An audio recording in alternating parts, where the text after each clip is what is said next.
Hello, good morning. Good morning to everyone in the room. Good morning to our esteemed panelists. As way of introduction, my name is Inandia. I'm from Carbon Ethics Indonesia, and I'll be moderating the session. This topic about the blue economy and its growth, its opportunities, its challenges is something that's really close to my heart, and I'm sure it is as well for our esteemed panelists. But before we go ahead, I'll just give the time and place for each of the esteemed panelists to introduce themselves quickly. We'll start with Pak Yose. Hi, I'm Yose Rizal Damuri. I'm the Executive Director of CSIS, Center for Strategic and International Studies, a policy research institute based in Jakarta, focusing on strategic issues and international aspects of the various aspects of the society, basically. Thank you. Thank you. Hi, good morning. I'm Shanakyan Rasamanikam. I'm a member of parliament from Sri Lanka.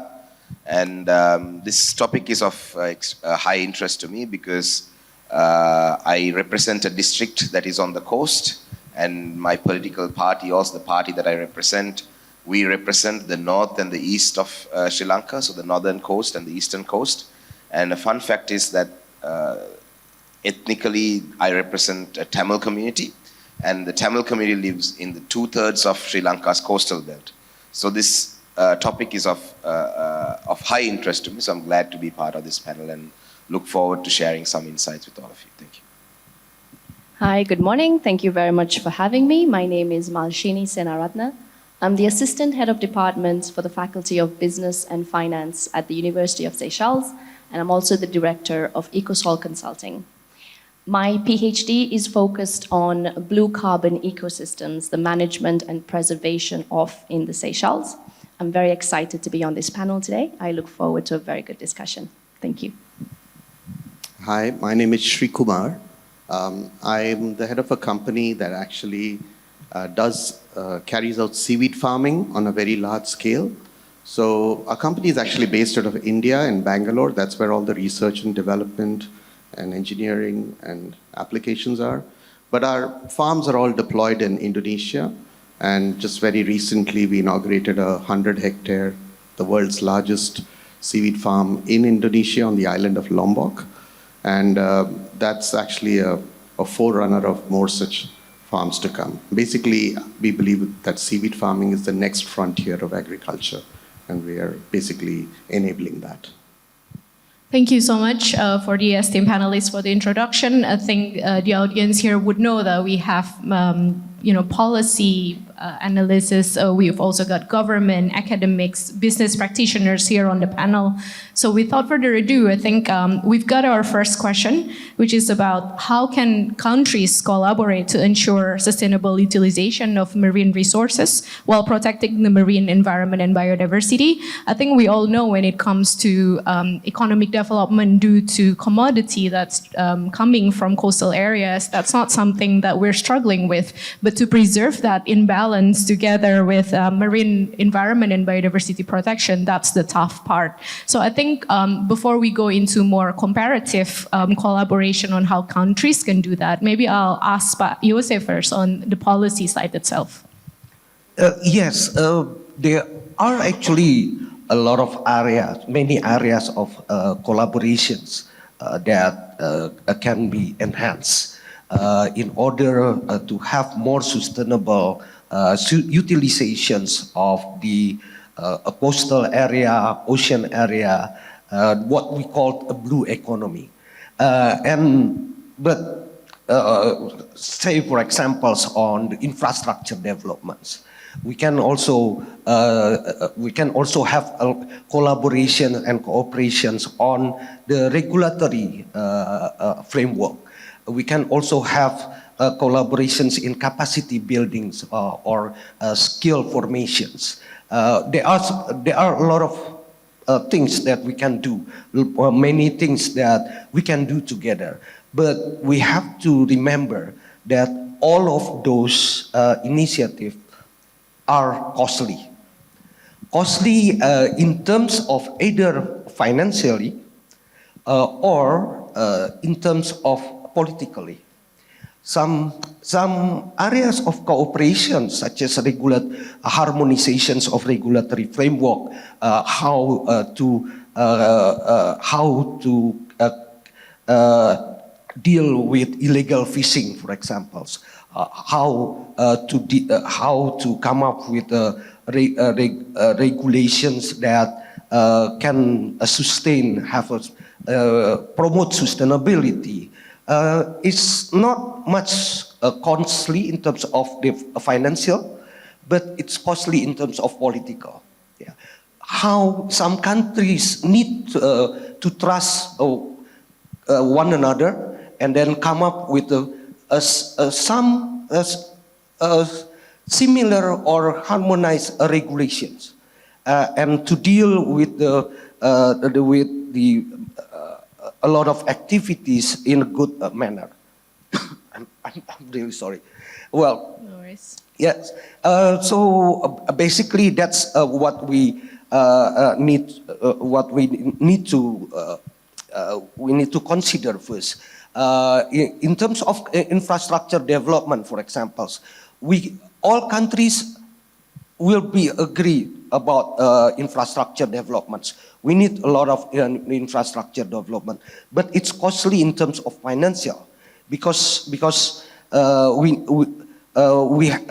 there has to be some countries that can provide financial resources, or at least some countries that need to come up with good plans in order to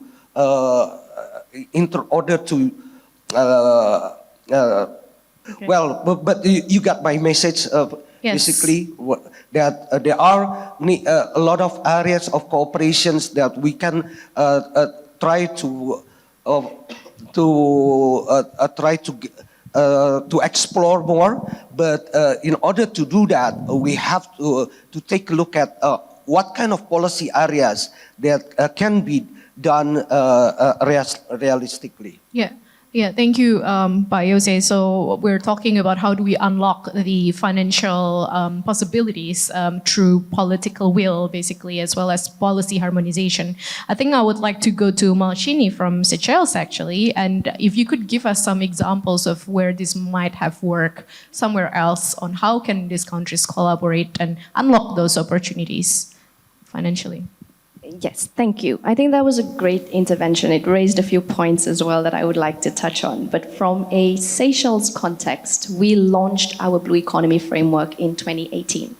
And it was with the will to undertake sustainable ocean development. Now, that was also against the backdrop of us recognizing the impacts on our very existence through climate change. With that comes your marine pollution, overfishing. All of this threatens the sustainable management of our resources. So we have found that collaboration with countries much bigger than us has been very important in this stage. And through international agreements, through legal enforcements, we've found that working together with countries such as India, Sri Lanka, Indonesia, and the US, even China, all of this has helped us with respect to trying to manage our blue economy agenda. So I would give you some examples. Some of the more interesting collaborations that we have seen has come about through our capacity building and technology transfer initiatives. So we have had, for example, collaboration and help from India and Sri Lanka when it comes to the enforcement of maritime security. Very recently, we had the Indian naval ship, and forgive me if I'm not pronouncing this correctly, I'm sure the Indians will let me know, but I believe it's the INS tier. And they were in country a couple of weeks ago. And the whole point of their presence, along with our other strategic partners, was essentially to undertake the Cutlass Express program, which was part of maritime security enforcement, as well as training in the Seychelles.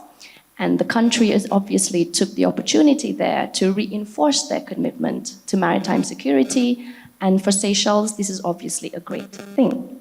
So we have a lot of collaboration through information sharing, through the enforcement of cooperation when it comes to just basically trying to manage our borders.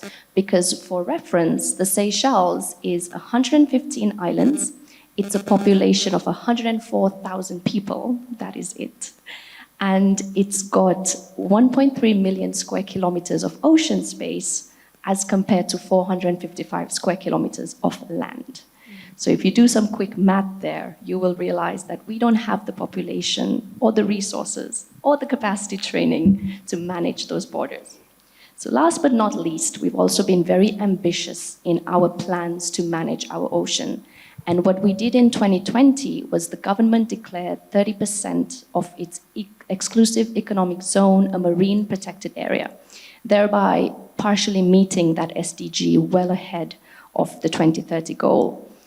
And with that came the tool, obviously, of marine spatial planning as well.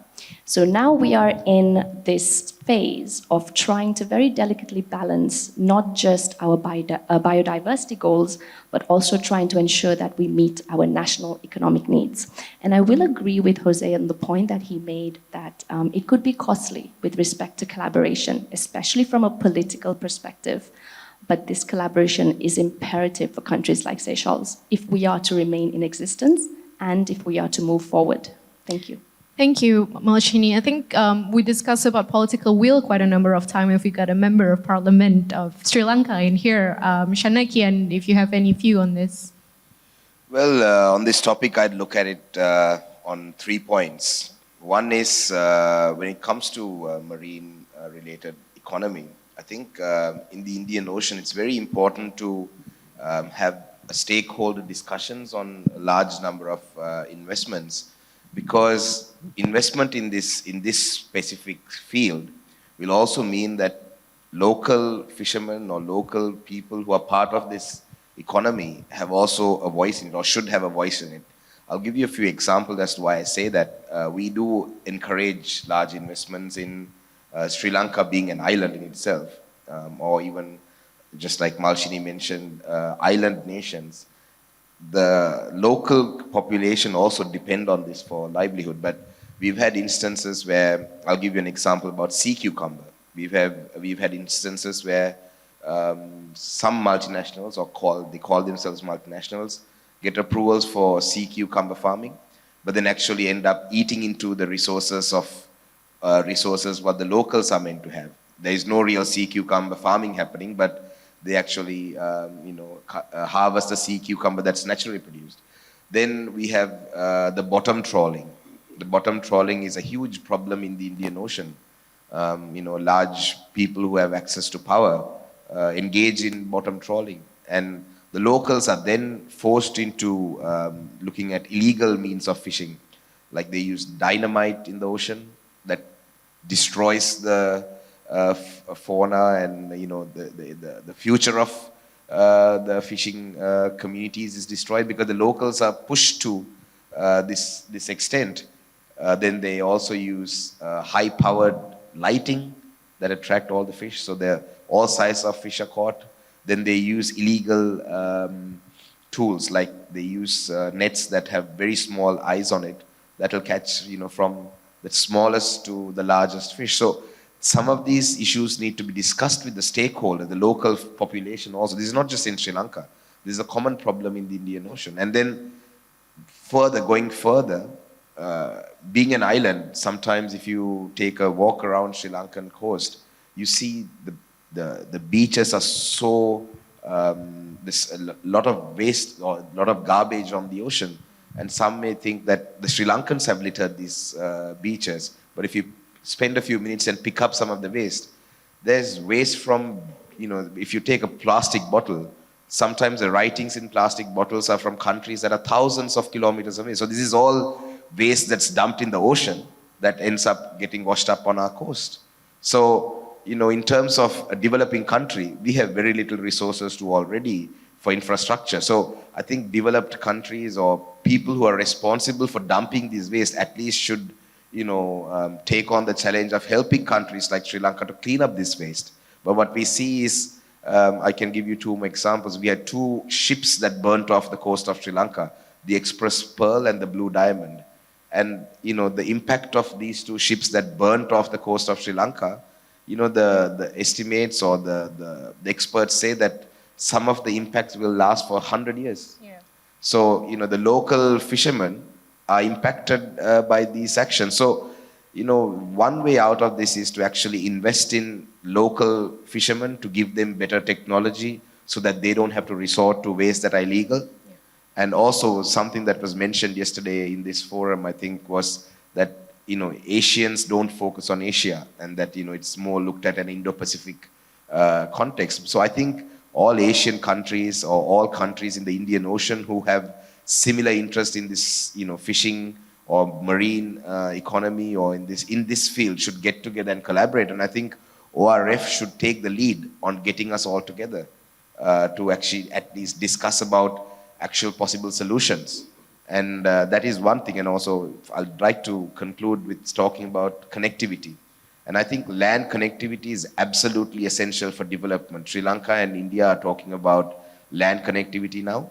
And I would like to highlight that some parts of Sri Lanka are closer to India than to the capital city in Colombo. If you take the northernmost part of Sri Lanka, we are 32 kilometers away from Tamil Nadu in India, and we are 350 kilometers away from the capital city, Colombo.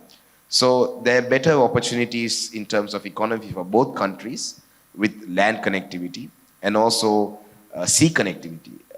Ferry services. We have, Sri Lanka has, many ports that we can use. So I think we need to look at both these together. And in that, whatever we do, I think it's absolutely essential to consider the local community, the fishing community as a key stakeholder in all of these. Otherwise, we're going to, go into problems that will run into decades, and the success of these projects will also be hindered if there's no real stakeholder discussions at that level. Yeah. Yeah, I would really second that too, because I see that in Indonesia, where stakeholder involvement would make or break a project that's coming from the government, no matter how much the financial aid that's been given to the local community. If they're not aware, then it's not going to work, right? So I think we have picked up several key words in here: political will, financial capacity, cross-countries collaboration. But we've also picked up some words about seaweed farming or even fishing on the ocean, etc., for the coastal areas. That leads me to the opportunities of trade in the blue carbon economy area, actually. So I think I'd like to address this question to Sri Kumar, if that's okay. On what are you seeing the opportunities and challenges in enhancing marine connectivity and trade in the Indo Pacific areas? We've mentioned a little bit about stakeholder involvement, that is key, as well as cross-country collaboration or even maritime protection. But are you seeing other things on this sector per your work, and how can this be addressed? Okay, thank you for the opportunity. So far our view of the oceans has always been extractive. We look at the oceans and say, how much can we fish? How much can we get out of it? But, there is a new thing that's available today on the horizon, where you look at ocean as a source of sustainable production. And I don't mean fish, I really mean plants, and I mean plants like seaweed. So traditionally, there has been, you don't think of oceans as a farmland, because there is no technology to farm the ocean. But yet there are so many plants like seaweeds that grow on the oceans. But humanity has basically been focused on land, and agriculture on land has been our mainstay. And what is agriculture basically? It's a method, the original method for solar energy capture and storage and carbon dioxide capture and storage. In pure scientific terms, that is what agriculture is. Because that's what plants do. They capture the sun's energy, they capture the carbon dioxide, and they make biomass out of it. And every one of us in this room actually lives off that biomass. We all live off the sun. But when it comes to sustainability, and here is where new opportunities for the ocean open up. When it comes to sustainability, our core energy sources are all fossil fuels. Now, fossil fuels are also ancient plant matter, except that they were plant matter that was generated millions of years ago, got buried in the ground, and we pull it out today, and we, of course, release the sun's energy that this plant matter harnessed millions of years ago, but the overhead is also the carbon dioxide that these plants captured millions of years ago. And that's the fundamental cause of global warming, as was outlined in no uncertain terms in the last COP by the Secretary General of the United Nations. Now, if you think that all we are doing is living off old sunlight, then naturally there is a movement to say, oh, why don't we just take plants of today and then use that for our global energy needs, biofuels. But there is simply not enough plant matter on this planet to feed ourselves and to also fuel ourselves. It just doesn't work. But most of the sun's energy on this planet is falling on the oceans, because 70% of our planet is the oceans. So if we could do agriculture on the oceans using plants that are happy to grow on the sea, all it needs is technology. And that's exactly what people have done to demonstrate. And in fact, I see this as a completely brand new opportunity for, especially in the tropics, where the sunlight is plentiful and there is no dark period like a winter or where things don't grow. In the tropics, there's sunlight all through the year, the waters are warm all through the year. You can actually have plants. What is missing is technology. And here is where a very interesting cross-border collaboration has begun to happen. If you look at the countries across the South, some of the leading countries in science and technology in the tropical South are basically, for example, India, okay? There's a lot of know-how, science and technology, but we're not a maritime country in any sense of the word, like compared to Indonesia or any other country. But Indonesia has huge maritime areas, very well-developed regulations with respect to the sea, very good understanding with respect to what the oceans are worth. And what we are seeing now is actually a cross-border collaboration where we have technology that's cutting edge being actually implemented and farmed in Indonesia. And I see this just as the tip of the iceberg in terms of what is possible from a sustainable utilization of the oceans of the future. Yeah. Yeah, sorry, I think I want to pick up on your point on the cross-collaboration or even strategic partnership that Indonesia, Seychelles, India, or Sri Lanka can do. I would like to hear more from this panel on how could that be done, or and how do we bring in more partners, more investment onto building this blue economy? I'd like to make this an open question if any one of you want to take it. Let me jump onto that there now. India, I think, has a lot of free trade agreements with most countries. I know Sri Lanka, India have some free trade agreements. Likewise, I'm sure India has many free trade agreements with other countries as well. So using India as a hub, I think we can use these free trade agreements to work within countries as well. It doesn't have to be, Sri Lanka, Indonesia has, to draw up a new free trade agreement. So that is one thing. And also the second thing is also to look at syndicates of investments that these countries can come together, and the value of the investment doesn't need to be on the same wavelength, because obviously different economies have different capacities. But I think investing as groups has collective responsibility as well. So that all these stakeholders are included in terms of goodwill or in terms of resources or in terms of money. So I think using the free trade agreements and now seaweed, for an example, take away for this forum for me is to see how Sri Lanka can collaborate or work with seaweed, but we can't be just an isolated player in seaweed. But if there's collaboration within the region, I think those sort of things is something that we can look at. Yeah, thank you. For sure, definitely on the synergy part between countries. But Jose? Yeah, I'd like to add some points on this. I just completed commentaries on how ASEAN countries actually can cooperate each other and use the RCEP, Regional Comprehensive Economic Partnership, in order to enhance or to improve the blue economy. And then I believe there are many issues, many areas of cooperation that can also be delivered under the trade agreements, as Malsini also mentioned. There are, for example, the trade facilitations that can be enhanced, that can be designed in order to facilitate more trade on sustainable products. There are also areas of regulatory harmonizations that I also mentioned before, where countries can come up with a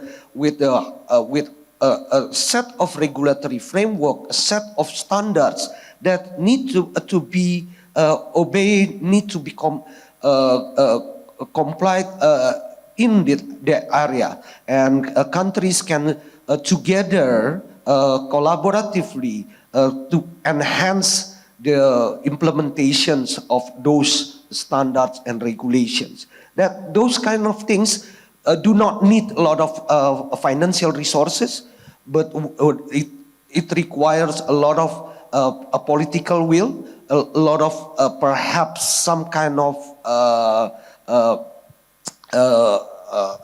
flexibilities in trying to look at flexibilities in perceiving the sovereignty, and also sometimes more communications with each other. That's the key. Yeah, thank you, Pak Jose. I think we've mentioned that there's quite a number of mediums of vehicles in here, free trade agreement, RCEP, but then what's lacking in here is still the political will. Malshini, do you have a view on why is that a challenge still, or perhaps you have other view on the question?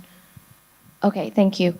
As my colleague on the panel said, in the tropics, it's always sunny, the waters are warm, and the people are just as friendly. And for Seychelles, we have found that even with our small population and lack of resources, our diplomatic weight, the level of engagement we have with our partners, really does help to stem a little bit this political traction, if you will, or unwillingness to work with small island developing states on the problems that they're facing.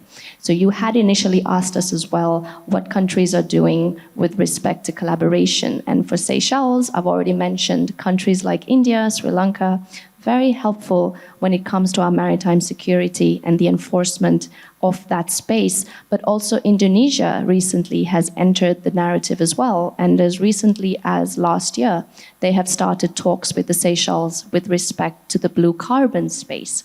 And that is a space that the Seychelles is very interested in looking at from a sustainable perspective within their blue economy model.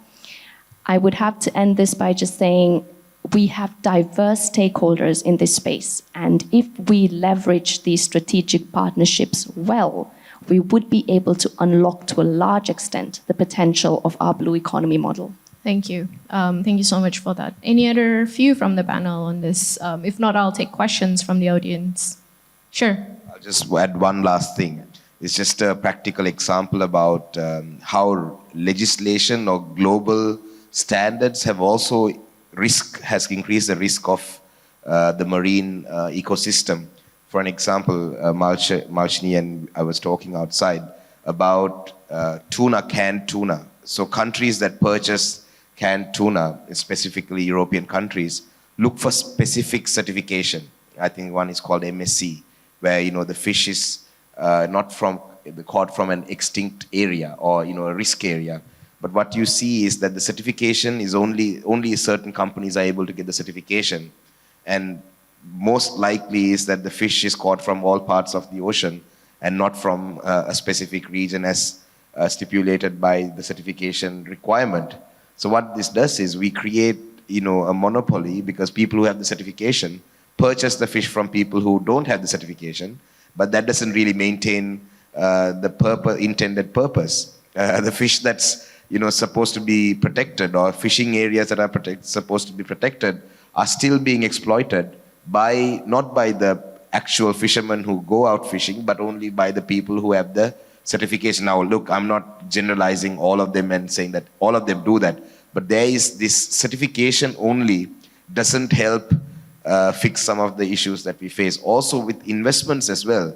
investments should always be friendly, or the host nation should also benefit from the investments.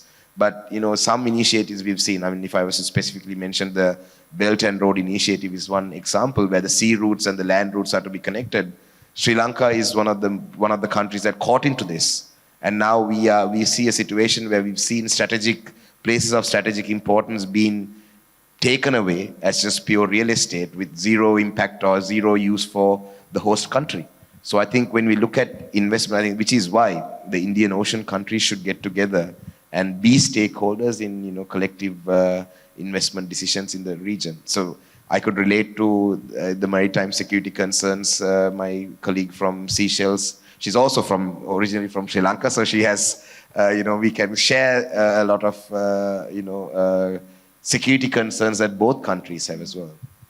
Yeah, thank you so much for those brilliant answers from the panels. I think I'd like to just use the last 8 minutes to open question from the audience in the room, if there's any.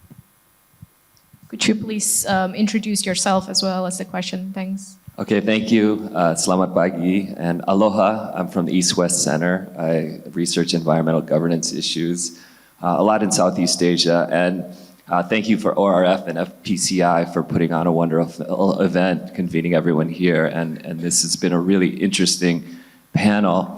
A lot of the focus, and I know a lot of the questions here are on, state-to-state relations and policy and investment, thinking about a blue economy. And I think all of you have articulated such an interesting set of opportunities in this space. And, the explanations from Sri Kumar about seaweed farming, for example, really sparked the imagination. And I'm thinking in terms of all of the initiatives that you talk about, whether it's, energy or agriculture, food security, marine pollution, so many complex issues. But the thing that keeps, having spent a little time on a seaweed farm in Lombok and in South Sulawesi, the thing that really strikes me is this large-scale farming relative to the real smallholder livelihoods issues. And so when we talk about these sort of investments and the people that are involved, can each of you, from India to Seychelles, Sri Lanka, Indonesia, talk a little bit about how local communities, their livelihoods, whether it's fishing or seaweed farming, et cetera, get pulled into these considerations for policy making? All right, I think I'll start with yourself, yeah? Sri Kumar. That's a very normal and a common question, and especially because seaweed farming has been mostly artisanal in nature. And when we look at new technology that gets introduced, I think taking the community along with us and making sure that they have a stake and they stand to benefit from this, that's very essential. And I think it all boils down to parallels that we've seen even in land agriculture. In land agriculture, as automation has come in and large-scale farming has come in, it has actually resulted in larger economic opportunities for everyone involved. It increases the amount of food production compared to what a person could do by themselves. But secondly, people are also able to earn more when they actually get involved, start using mechanized farming techniques. So fundamentally, it will result in more and more economic opportunities for this kind of farming. All right. Malshini, go ahead.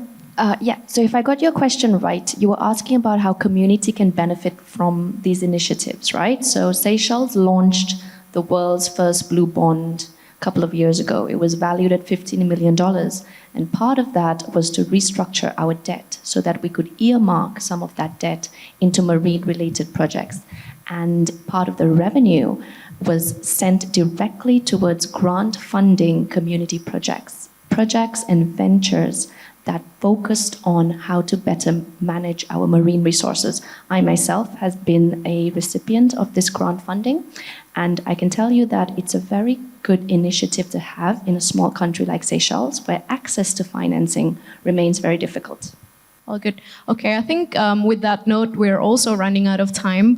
We've only got 40 minutes to discuss this very complex issue. We've got a few key takeaways in this case from Bayose. I think it's important to unlock financial capacity by allowing political will to cross-collaborate through several mediums or vehicles that the countries already have. Yes? I'll be very quick since Mr. Samir Saran's here. I've actually asked ORF to host a Colombo forums so we could discuss this even more in depth about how we can explore these opportunities. So since I see Samir in the house, I wish to ask him out on public that, to arrange a Colombo forums ASAP.